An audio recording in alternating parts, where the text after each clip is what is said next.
మన ప్రభువును ప్రియరక్షకుడునైన యేసుక్రీస్తు శక్తిగల నామంలో మీ అందరికీ శుభములు.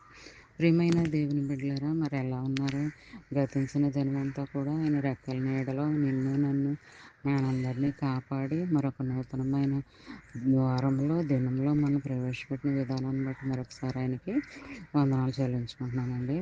మరి ఈ దినము దేవుడు మనకిస్తున్న వాగ్దానము లో ఇర్మీయా గ్రంథము 15వ అధ్యాయము 20వ వచనం. నిన్ను రక్షించుటకును నిన్ను విడిపించుటకును నేను నీకు తోడయుందును. ప్రియమైన దేవుని బిడ్డలారా, మరి దేవుడు మనల్ని రక్షిస్తానంటున్నాడే, విడిపిస్తానంటున్నాడే, కాపాడుతానంటున్నాడే.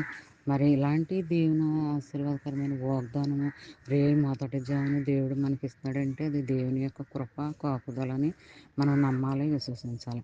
మరి నువ్వు ఎక్కడున్నప్పటికీ, గాఢాంధకారపు లోయలో సంచరించినప్పటికీ, మరి అది ఏ ప్రదేశమైనా ఏ ప్రాంతమైనా సరే, నువ్వెక్కడ వెళ్ళినా సరే దేవుడు అక్కడికి వచ్చి నిన్ను రక్షిస్తానంటున్నాడు, కాపాడుతానని అంటున్నాడు, నడిపిస్తానని అంటున్నాడు, విడిపిస్తానని అంటున్నాడు, నీకు తోడుగా ఉంటానని అంటున్నాడు. మరి ఇలాంటి దేవునికరమైన ఆశీర్వాదం మరి దేవుడు మనకి ఇస్తున్నాడంటే అది దేవుని యొక్క ఉచితమైన కృపని మనము నమ్మాలి, విశ్వసించాలి.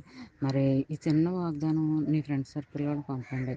అలా పంపడం వల్ల మరి నీ నువ్వు ఆశీర్వదింపబడతావు, నీ ఫ్రెండ్స్ దీవించబడతారు, ఆశీర్వింపబడతారు. ఎప్పుడూ కూడా వాగ్దానాలు షేర్ చేసుకుంటూ ఉండాలి. అప్పుడే మనకు రావాల్సిన దీవెన ఆశీర్వాదాలు దేవుడు మనకు మెండుగా అనుగ్రహిస్తాడు అన్నమాట అండి. మరి ఆశీర్వాదాలు ఎలాగొస్తాయి అనుకుంటున్నారు? ఈ రకంగానే ఆయన యొక్క ఆశీర్వాదాలు మరి మన పట్ల, మన కుటుంబాల పట్ల, మన బిడ్డల పట్ల కుమ్మరిస్తాడనమాట అండి. ఎప్పుడంటే నువ్వు వాగ్దానాలు, వాక్యాలు, దేవుని మాటలు అందరికీ షేర్ చేస్తూ ఉండాలి. అప్పుడే దేవుడు నిన్ను మరి క్షణం కూడా నిన్ను కాపాడుతూ ఉంటాడు. అది నువ్వు ఉద్యోగమైన, వ్యాపారమైన, అది ఏదైనా ఏ పని చేసినప్పటికీ అందులో నీకు విజయం ఇస్తాడు, కానీ అపజయం అనేది నీ దగ్గరికి రానివ్వడు అనమాట అండి.